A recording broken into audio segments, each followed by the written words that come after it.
pagi anak-anak sekalian. Selamat pagi anak-anak ya. Pagi Pak. Iya. Sekarang Pak Cahyo mau sampaikan firman Tuhan. Anak-anak semua tenang ya. Semua tenang, diam. Tidak ada yang ribut dan kita mau bersama-sama merenungkan firman Tuhan, mau mendengarkan cerita.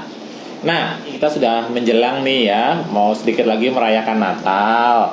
Nah, hari ini Pak Cahyo mau cerita tentang Tuhan Yesus waktu masih kanak-kanak. Waktu itu Bapak Yusuf dan Ibu Maria sedang pergi dari tempat mereka di Nazaret, pergi menuju ke Bethlehem karena mereka harus mengikuti perintah dari kaisar ya, untuk mereka itu didata. Lukas 2 ayat 6 sampai 7. Ketika Bapak Yusuf dan Ibu Maria di situ, maksudnya di Bethlehem ya, tibalah waktunya bagi Ibu Maria ini untuk bersalin, untuk melahirkan begitu ya. Dan Ibu Maria ini melahirkan seorang anak laki-laki, anaknya yang sulung, anak pertama. Padahal Bapak Yusuf dan Ibu Maria belum hidup satu rumah, tapi Ibu Maria mengandung dari Roh Kudus dan melahirkan seorang anak laki-laki. Namanya siapa? Kita semua tahu ya, namanya Yesus. Lalu dibungkusnya dengan lampin, dengan kain dan dibaringkannya di dalam palungan ya. Yesus dibaringkan di dalam palungan. Nah, anak-anakku sekalian, palungannya itu dulu ada di rumah-rumah orang Israel. Jadi zaman dulu di rumah-rumah orang Israel tuh ada yang namanya palungan. Karena apa? Karena mereka biasanya tuh menyimpan binatang di dalam rumah ya. Nah, jadi ini misalnya nih ya, nih Pak Cahyo lihatkan gambar. Ini palungannya di sini ya. Ada palungan di sini, ada satu. Kadang-kadang juga di sini. Nah, ini rumah mereka zaman dulu begini ya. Nah, Ibu Maria meletakkan bayi Yesus di dalam palungan. Palungan itu tempat makan hewan, karena kadang-kadang binatang-binatang disimpan di bagian bawah rumah sini ya. Nah, jadi anak-anakku sekalian, kenapa ya Ibu Maria harus meletakkan anaknya di dalam palungan ya? Karena Ibu Maria melahirkan di ruangan ini. Karena apa? Karena tidak ada tempat bagi mereka di rumah penginapan. Apa maksudnya tidak ada tempat bagi mereka di rumah penginapan? Maksudnya tidak ada tempat di ruang atas. Nah, itu terjemahan dalam bahasa Yunaninya ya. Jadi di ruang atas ini tidak ada tempat, maka Bapak Yusuf dan Ibu Maria di ruangan yang bawah sini, lalu ada palungan, ada tempat makan hewan di sini ya, tempat makan binatang begitu ya. Dan Ibu Maria melahirkan di situ dan anaknya diletakkan di dalam palungan di sini. Nah, anak-anakku sekalian, jadi Yesus dilahirkan di dalam sebuah rumah ya, di dalam sebuah rumah yang ada palungannya di dalamnya.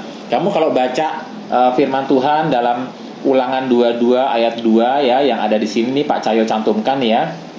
Ulangan 22 ayat 2, kamu bisa melihat bahwa binatang itu dibawa ke rumah ya, binatang itu dibawa ke rumah.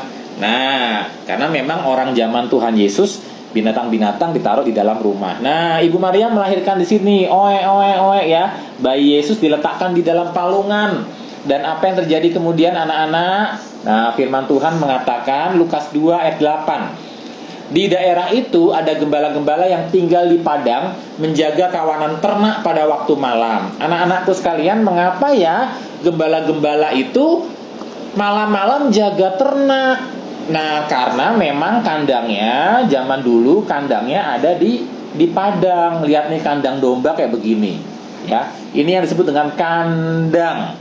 Ya, jadi kandangnya ada di padang belantara dan domba-dombanya ada di sini, ada 1, 2, 3, 4, 5, 6, banyak domba-domba di sini ya. Nah, nanti para gembala berjaga di sini, mereka bikin api unggun ya, duduk-duduk di sini. Jadi para gembala berjaga di sekeliling kandang. Jadi kandangnya orang di zaman Tuhan Yesus seperti ini ya. Ya, nah para gembala sedang berjaga di padang. Kenapa? Di padang menjaga kawanan ternak. Ya karena memang kandang domba ada di padang. mengapa para gembala malam-malam menjaga kawanan ternak di padang? Karena memang kandangnya ada di padang. Lihat, di padang rumput ya, di padang belantara. Mereka menjaga kawanan ternak. Nah, kemudian tiba-tiba serombongan malaikat ya, malaikat Tuhan menampakkan diri kepada para gembala dan menyampaikan bahwa di Bethlehem telah lahir seorang juru selamat ya, juru selamat. Nah, juru selamat itu telah lahir dan mereka dapat melihat juru selamat itu dibaringkan di dalam palungan ya, di dalam tempat makan hewan, di dalam palungan di Bethlehem. Nah, kemudian para gembala pergilah ke Bethlehem dan melihat bayi itu. Nah, sekarang kita lanjut ceritanya ya. Setelah Yesus lahir, setelah para gembala melihat dan menemukan bayi itu di dalam palungan. Lihat nih. Nah, lihat bayi Yesus diletakkan di dalam palungan. Nih, lihat palungan ya. Di dalam rumah itu ya. Jadi di dalam rumah itu ya, ini tempat beraktivitas. Di sini ada ruang keluarga beraktivitas di sini, dan ada binatang satu dua hewan ditaruh di dalam rumah itu ya. Ada kambing ya, ada domba.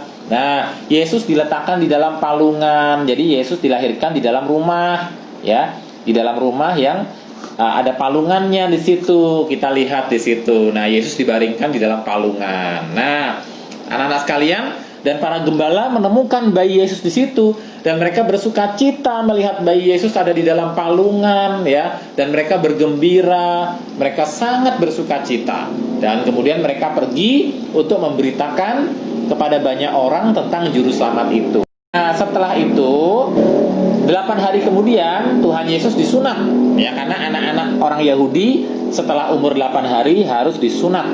Nah, sebagai tanda perjanjian bahwa mereka adalah umat Allah.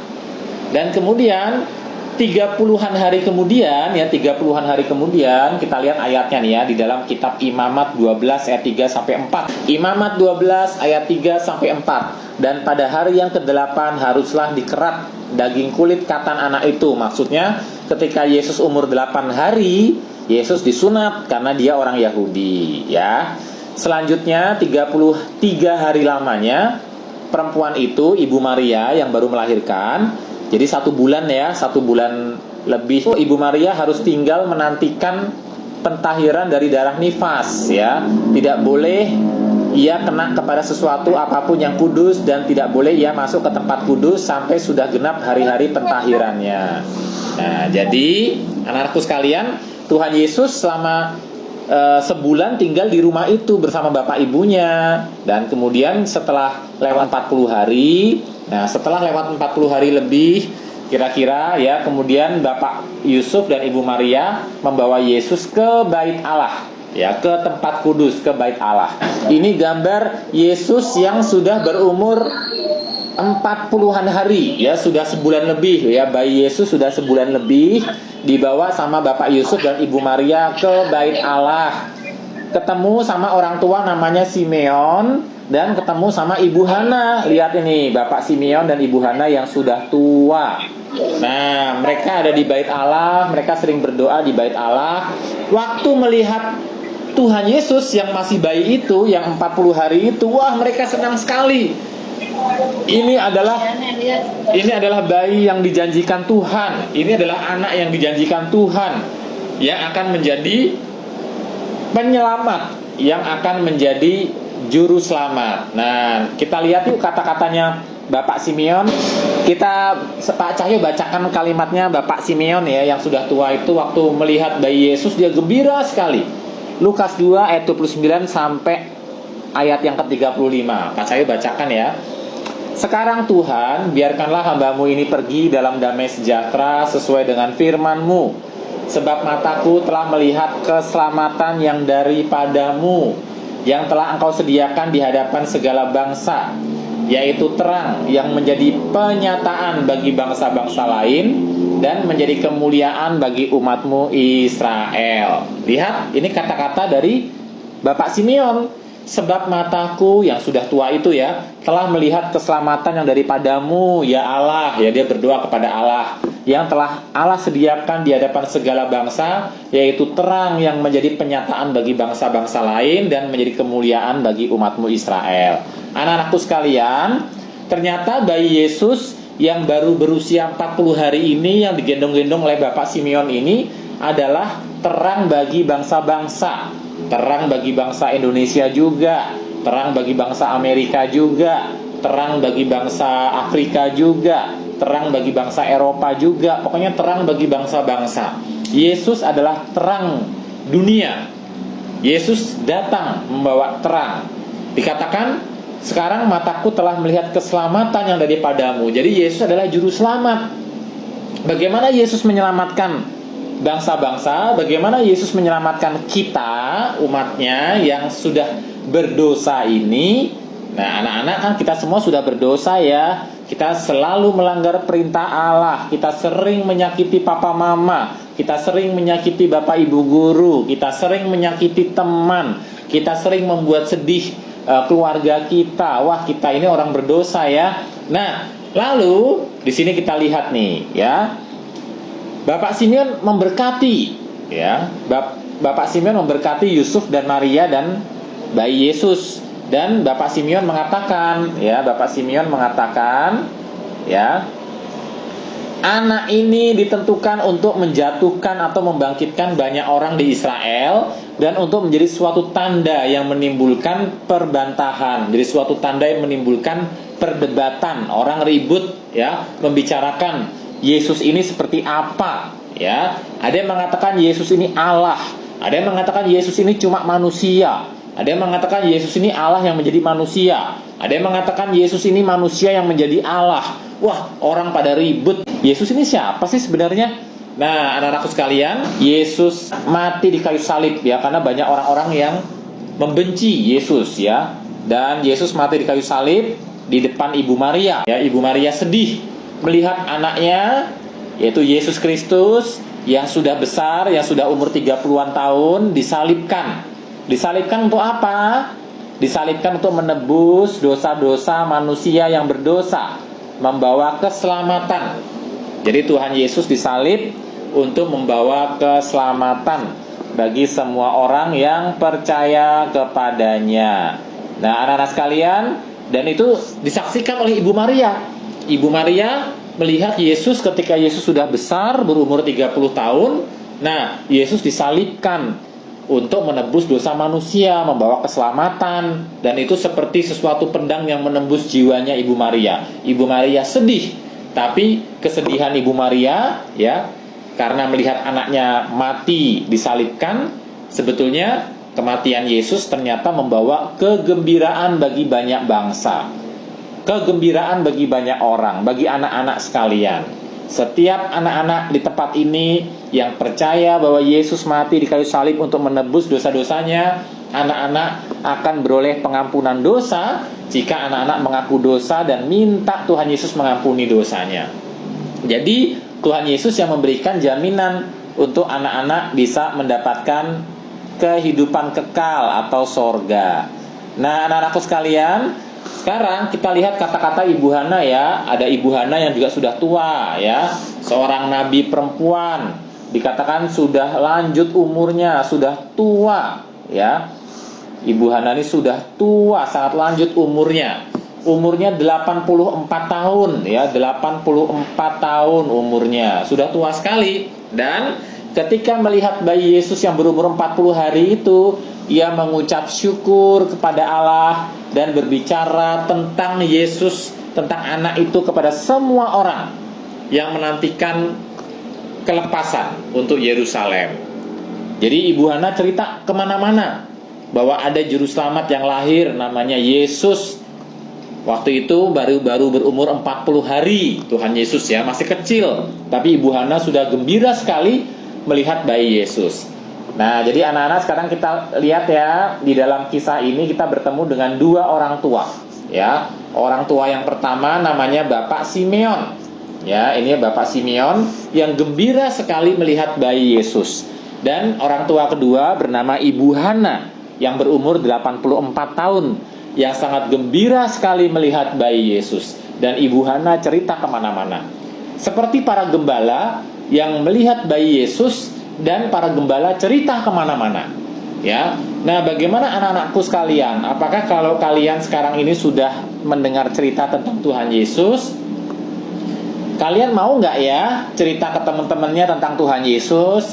Cerita bahwa Tuhan Yesus tuh baik loh, Dia Allah yang turun menjadi manusia, nantinya akan mati di kayu salib. Ya, ketika Yesus sudah besar, Dia akan mati di kayu salib menebus dosa kita. Tapi Yesus tidak mati selama-lamanya loh. Dia juga akan bangkit. Dia akan bangkit dan Dia akan hidup kembali dari kematian, dan Dia naik ke surga. Dan sampai sekarang Tuhan Yesus ada memerintah di surga. Jadi anak-anakku sekalian, waktu kita sekarang ini beribadah, ikut kebaktian di rumah masing-masing, Tuhan Yesus ada di surga melihat kita menyembah Dia. Nah, kemudian kita lihat gambar terakhir ya. Tuhan Yesus kemudian dibawa pulang sama mama papahnya. Tuhan Yesus dibawa pulang kemana? Kembali ke Bethlehem. Di Bethlehem itu ya, berarti sudah 40 hari lebih ya. Orang Majus datang. Ya, tiba-tiba ada orang Majus datang jauh-jauh dari timur untuk apa? Untuk menyembah bayi Yesus ya. Jadi waktu itu Tuhan Yesus umurnya sudah sekitar mungkin lebih dari 2 bulan ya. Nah, Yesus masih anak-anak ya, dan orang Majus datang dalam rombongan. Lihat di rombongannya orang Majus datang membawa emas, kemenyan dan mur ya, membawa emas, kemenyan dan mur. Dan apa yang terjadi? Mereka dikatakan Matius 2 ayat 10 sampai 11. Ketika mereka melihat bintang itu, sangat bersukacitalah mereka. Lalu masuklah mereka ke dalam rumah itu. Lihat nih, masuk ke dalam rumah itu, bukan masuk ke kandang ya. Masuk ke dalam rumah itu. Mengapa? Karena Yesus memang dilahirkan di rumah yang ada palungannya. Karena orang zaman dulu menyimpan binatang juga di dalam rumah. Lihat tuh ya, ada palungannya. Tadi Pak Cahyo sudah gambar ya, ada palungannya di dalam rumah itu. Jadi Alkitab yang bilang loh, orang Majus masuk ke dalam rumah itu dan melihat anak itu bersama Maria ibunya, lalu sujud menyembah bayi anak yang bernama Yesus ini. Dan mereka pun membuka tempat harta bendanya dan mempersembahkan persembahan, yaitu emas, kemenyan dan mur. Nah, setelah orang Majus datang ke rumah itu mempersembahkan emas, kemenyan dan mur, dan kemudian orang Majus mendapatkan mimpi, dan mereka diminta untuk pergi ya, pergi lewat jalan yang lain. Dan Yusuf dan Maria diperintahkan oleh malaikat untuk mengungsi ke Mesir, pergi ke Mesir. Nah, jadi setelah itu Yusuf dan Maria pergi ke Mesir. Nah, hari ini kita melihat anak-anakku sekalian ya, ada Bapak Simeon dan Ibu Hana ya, yang menyembah Tuhan, bersyukur kepada Allah karena kelahiran juru selamat ya. Seperti para gembala juga, Ibu Hana menceritakan kemana-mana tentang juru selamat yang baru lahir ini. Juga orang Majus menyembah juru selamat yang baru lahir itu. Yang waktu itu waktu orang Majus datang, Yesus mungkin sudah berumur sekitar beberapa bulan ya. Nah, anak-anakku sekalian, jadi kita semua adalah orang berdosa. Pak Guru, Bu Guru, dan anak-anak semua adalah orang berdosa. Kita layak menerima hukuman Allah atas dosa-dosa kita. Kita butuh juru selamat. Puji Tuhan, Allah mengirimkan Tuhan Yesus, anaknya yang tunggal, untuk menjadi juru selamat kita. Yesus datang untuk menanggung hukuman yang layak kita terima. Ketika kita percaya kepada Yesus sebagai juru selamat dan minta ampun atas dosa-dosa kita, maka dosa-dosa kita diampuni. Jadi anak-anak, sebentar lagi kita merayakan Natal. Waktu merayakan Natal, ingat yang lahir itu juru selamat. Dan yang ingin diselamatkan adalah kamu dan saya. Karena itu waktu Natal, kamu harus datang dengan rendah hati, dengan satu sikap bersyukur, bukan marah-marah. Bukan kamu akhirnya marah-marah kepada papa mama karena nggak dibeliin baju. Jangan ya. Kalau Natal itu jangan diisi dengan marah-marah. Kalau Natal itu jangan diisi dengan nakal-nakal. Kalau Natal kita harus gembira. Karena apa? Dosa kita diampuni oleh Tuhan Yesus yang baru lahir, yang kelahirannya kita rayakan pada saat Natal. Nah, anak-anakku sekalian, anak-anak harus berdoa kepada Tuhan Yesus. Tuhan Yesus, aku mau bersyukur karena Tuhan Yesus menjadi juru selamat bagi orang berdosa. Tuhan Yesus, tolong aku. Tuhan Yesus, ampuni dosa-dosaku. Tuhan Yesus, selamatkan aku supaya aku bisa masuk surga, bertemu dengan Allah Bapa kita di surga. Tuhan Yesus sudah mati buat kita dan kita mohon pengampunannya saat ini juga. Ya, saat ini juga pun bisa kita mohon ampun sama Tuhan Yesus dan minta Tuhan Yesus selamatkan saya. Saya percaya Tuhan Yesus mati di kayu salib untuk menebus dosa-dosa saya. Nah, anak-anak sekalian, yuk kita hari ini bersyukur kepada Allah.